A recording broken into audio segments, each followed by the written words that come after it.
Oi, meu amado irmão, minha amada irmã, meu amigo em Cristo. Espero que tudo esteja bem com vocês e que a paz do Senhor invada, inunda o teu coração e que tudo vá bem com cada um de vocês. Havia um homem no Velho Testamento chamado Abraão. Abraão, ele era marido de Sara. Os dois já eram idosos e Sara era estéril, ela não conseguia ter filhos. E naquela época isso era uma vergonha muito grande, uma mulher não ter filhos, porque filho significava muito para um casal, ele tinha que reproduzir. Hoje em dia as pessoas não estão nem muito afim de ter filhos, as mulheres hoje em dia até evitam, retardam, se casam e algumas preferem até não ter filhos. Não sei porquê, mas preferem até não ter filhos. Mas naquela época ter filhos era uma coisa de muita importância. E Sara tinha envelhecido, Abraão já estava velho, e não podiam ter filho. Além da idade, ela era estéril. Aí um dia Deus mandou um anjo a Abraão, a Sara, e disse a eles que eles teriam um filho, já na velhice dele. Sara, a princípio, não acreditou. Como pode? Eu, sendo da minha idade, sendo velha, meu marido também já sendo velho, como pode nós termos um filho nessa idade? Aí o anjo disse para Sara que no tempo determinado aquilo aconteceria, porque para Deus não há impossível. Nosso Deus, ele pode todas as coisas. Então, o tempo passou, os meses passaram, Sara realmente engravidou e nasceu Isaac, um filho amado de Abraão e Sara. Isaac foi crescendo, se tornando um menino, e Sara tinha todo amor por Isaac, e Abraão também, porque era o filho da sua velhice. Aí um dia Deus quis testar a Abraão. Não que Deus não conhecesse Abraão, na verdade Deus queria que Abraão se conhecesse a si mesmo, do que ele era capaz de fazer por Deus, porque Deus conhece todas as coisas. E isso que Deus pediu a Abraão, ele jamais deixaria se concretizar, porque o nosso Deus não é assim. Ele queria só mostrar para nós, nos dias de hoje, que há pessoas capazes de fazer tudo por ele, que não se vendem por nada, mas permanecem fiel. Então Deus chegou para Abraão e falou assim: Abraão, eu quero que você me ofereça em sacrifício o teu filho, o teu único filho, a quem você ama tanto, a quem você ama tanto. Aí Abraão, a Bíblia não relata detalhes, mas deve ter ficado muito triste. Falou: meu Deus, é o meu único filho. Como é que eu vou pegar meu menino e sacrificar ele para Deus? O que eu vou dizer para Sara? Sara esperou tanto por essa criança.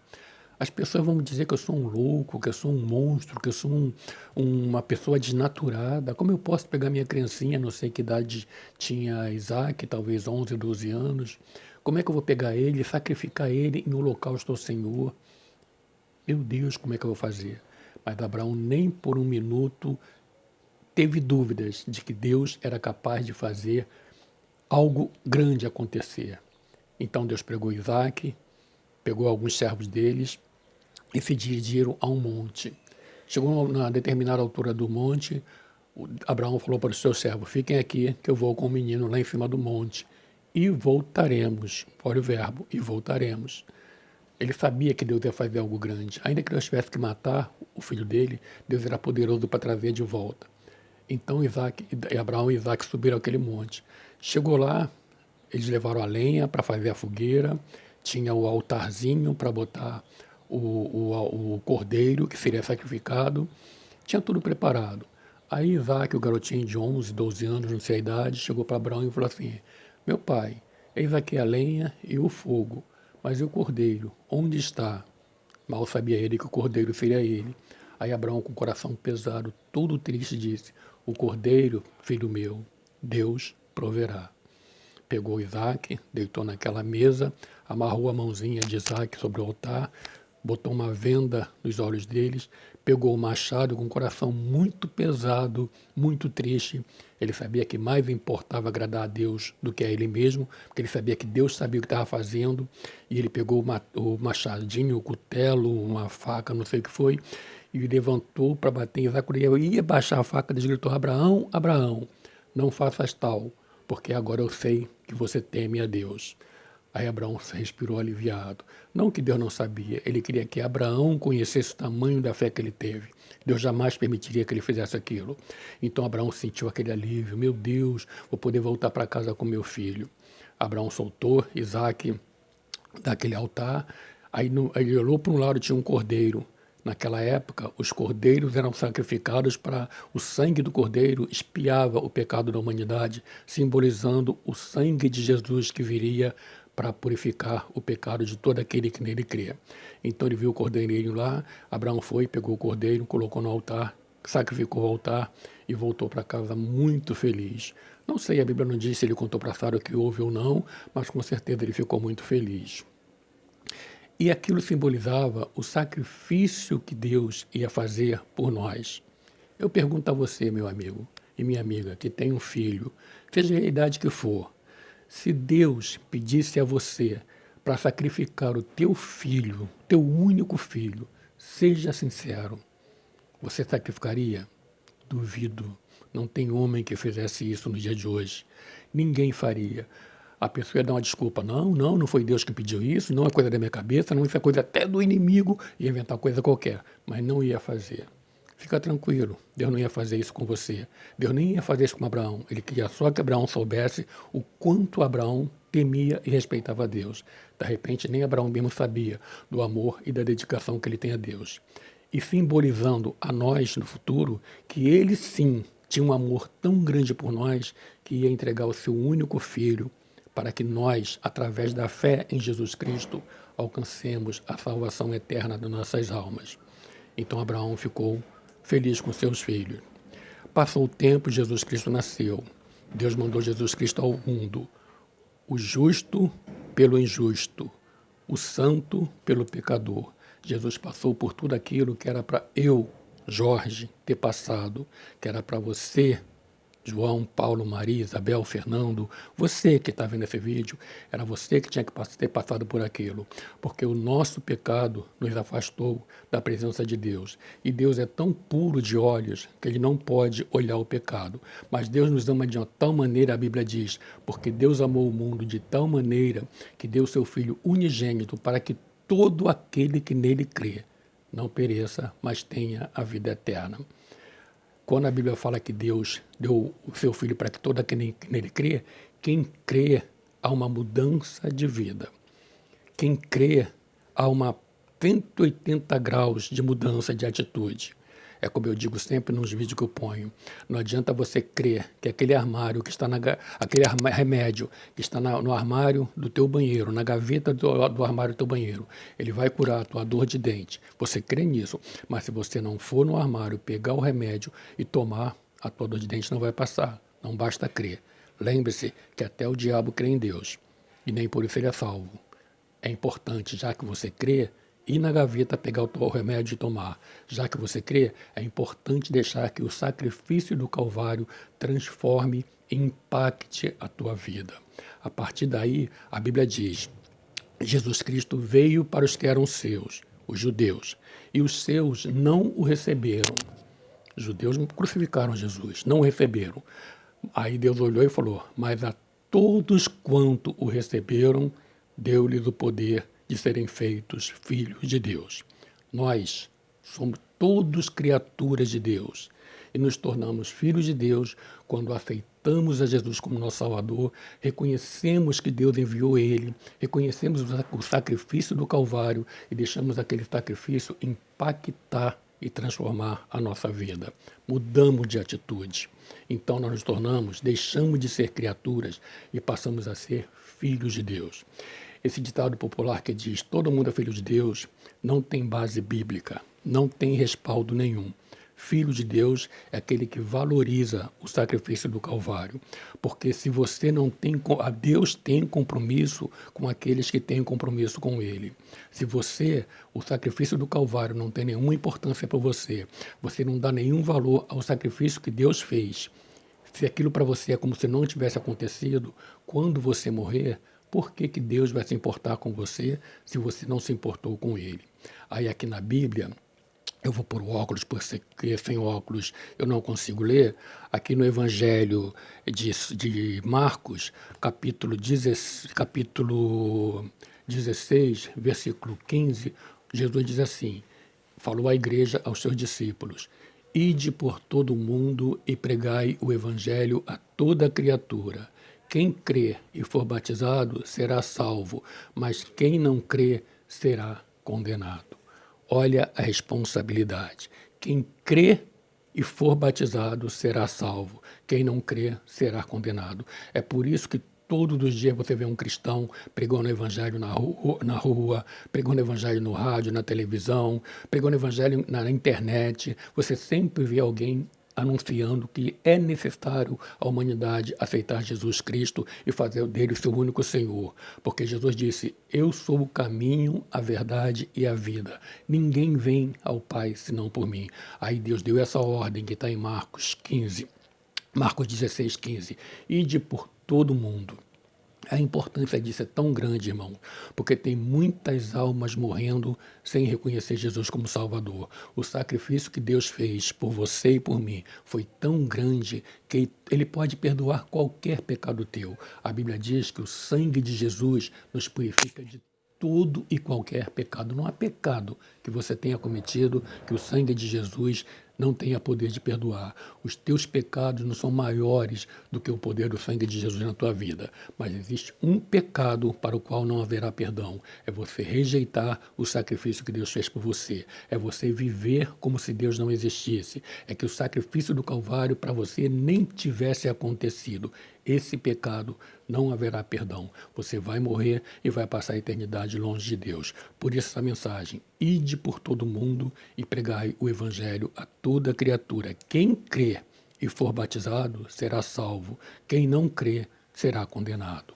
Crer é como eu disse, é ir na gaveta do armário, pegar o remédio e tomar. Porque só crer, meu irmão, até o diabo crê. Jesus está voltando para buscar um povo que nesse mundo fez a diferença. Você tem que ser o contraponto desse mundo. Você tem que ser o representante de Deus aqui na terra. Jesus diz que nós temos que ser a luz do mundo e o sal da terra. Porque se você passou a sua vida toda vivendo como o mundo vive, por que que no dia do julgamento final Deus vai tratar você diferente da forma que vai tratar os condenados, os perdidos? Se a prática foi igual, o juízo, a sentença também será igual. Abraão teve a coragem de dar o seu filho a Deus, se bem que Deus não queria, ele fez só um teste em Abraão. Eu não teria essa coragem. E não adianta você dizer que teria, porque Deus conhece o seu coração, sabe que ninguém teria. Pegar uma criança inocente e sacrificar. Ninguém teria. Mas Deus fez Abraão e Abraão teve. Agora, Deus não só teve a coragem, como deu. O filho de Abraão, Deus poupou, mas Jesus não poupou. Deus não poupou. Ele entregou ele por nós. E o sacrifício de Jesus foi muito terrível. Aquela coroa de espinho, dizem que o espinho tinha a grossura de um dedo, aquele entrou rasgando a fronte do Senhor. Os braços dele foram esticados de tal maneira que deslocaram os ombros deles. A posição que ele estava na cruz impedia que ele respirasse. Ele, sendo Deus, sendo santo, não tinha que passar por isso. Passou para que eu, Jorge, não fosse para o inferno. Passou para que você que está vendo esse vídeo não fosse para o inferno. Então, meu amigo, não importa o pecado que você tenha feito até o dia de hoje, se você se arrepender, entregar a tua vida nas mãos de Jesus, esse pecado tem perdão. Mas se você ignorar esse tão grande sacrifício que Deus fez por você, cometer essa ingratidão contra Deus, esse pecado não tem perdão. Você vai passar uma eternidade longe de Deus. É por isso que você vê os cristãos feito um louco nas praças públicas, nas igrejas, na internet, na televisão, todos os dias falando de Jesus, pregando que Jesus está voltando. A natureza está avisando que Jesus está voltando. A geopolítica está avisando que Jesus está voltando. Os acontecimentos que está vendo de terremoto, de chuva, de guerras, está dizendo que Jesus está voltando. Sempre houve guerra, sempre houve doenças, mas nunca com tanta intensidade como está havendo nos dias de hoje. Guerras e rumores de guerra, pestes. Há pouco tempo, o mundo todo teve que ficar isolado dentro de casa. por causa da peste que houve de 2019, e de lá para cá as coisas mudaram. Jesus está dizendo, a natureza está gritando, Jesus Cristo está voltando. Por isso nós temos o compromisso de ir por todo mundo e pregar o evangelho a toda criatura. Se você crer e for batizado, você será salvo. Se você não crer, diz a palavra de Deus, você será condenado. A coisa é mais séria do que você pensa. Isso não é brincadeira. O céu e o inferno não são utopias, são uma realidade. Enquanto você está vendo esse vídeo, existem milhões regozijando na presença de Deus. A Bíblia diz que aquilo que o olho não viu, o coração não sentiu e que não subiu ao entendimento é o que Deus tem preparados para aqueles que o amam. Mas do outro lado também existem milhões de almas que estão no inferno, sofrendo as maiores angústias, os maiores tormentos, as maiores depressões. É lugar de vergonha, de dor, de desprezo, de horror. A Bíblia diz que lá o fogo nunca se apaga e o verme nunca morre. Porque não se importaram com Jesus. A importância da igreja é levar o evangelho e a tua responsabilidade é aceitar ou não. Deus não obriga ninguém a entrar no céu, é um convite. Jesus disse, vinde a mim, todos vós que estáis cansados e sobrecarregados, e eu vos aliviarei. Aprendei de mim, que sou manso e humilde, e descanso achareis. Ele dá descanso à alma daquele que o busca. Mas se você decidir viver uma vida como se Deus não existisse, Ele te respeita. Você pode fazer o que você quiser, mas quando os teus olhos fecharem nesse mundo, Ele é soberano para te dar a tua sentença. Jesus não te condena ao inferno, é a tua indiferença ao que Ele fez na cruz é que te condena ao inferno. Igreja, ide por todo mundo e pregai o evangelho. Amigo, ouça a palavra de Deus, se arrependa e entregue a tua vida nas mãos do Senhor, porque o inferno é uma realidade. E uma vez lá, não há mais volta. A tua alma é eterna. E a Bíblia diz, ao homem está ordenado morrer uma só vez, vindo após isso o juízo. Você sai daqui eternamente salvo ou eternamente perdido. A Bíblia, essa palavra aqui, você não vai encontrar uma parte que fala em purgatório ou reencarnação. Não tem essa palavra na Bíblia. Você sabe, a Bíblia é pelo contrário. Como eu disse, a Bíblia diz, ao homem está ordenado morrer uma só vez, vindo após isso o juízo. Quando tua alma, quando teu olhos fecharem e teu corpo cair no chão, ou os anjos de Deus vêm segurar nas tuas mãos e te levar para o céu, ou os demônios vêm puxar você e arrastar você para o inferno. Você tem o direito de duvidar, você tem o direito de não acreditar, você tem o direito de fazer pouco caso e de não se importar. Mas todos os que estão lá no inferno agora foram que fizeram isso. Duvidaram, não acreditaram e não se importaram. E agora, lá onde estão, eles dariam tudo o que tem, se bem que não tem nada, para poder voltar e ter uma segunda oportunidade. Mas segunda oportunidade não tem. Primeira, segunda e terceira oportunidade só enquanto nós estamos vivos, porque após a morte segue-se o juízo. Dê valor a isso. Preocupe-se com a tua alma. Você já teve uma noite de dor de dente terrível que te agonizou? Dor de ouvido, dor de cabeça, um mal-estar que te deixou louco, uma depressão que você pensou até em tirar a vida? Isso não é nada perto do que está no inferno. Jesus morreu, sofreu, para que você não passe a eternidade dessa maneira. Se você desprezar isso, você não terá o perdão de Deus. Por isso a igreja prega. Cabe a você aceitar ou não. A responsabilidade é tua. A igreja faz a sua parte e Deus fez a parte dele. A tua parte só você pode fazer. Tá bom? Que o Senhor te abençoe e te guarde, que o Senhor tenha misericórdia de ti, que o Senhor levante sobre ti o teu rosto e te dê a paz, e que você pense que a vida é passageira e que a morte é especialista em nos fazer surpresa. Hoje estamos aqui e, de repente, no abrir e fechar de olhos, não estaremos mais.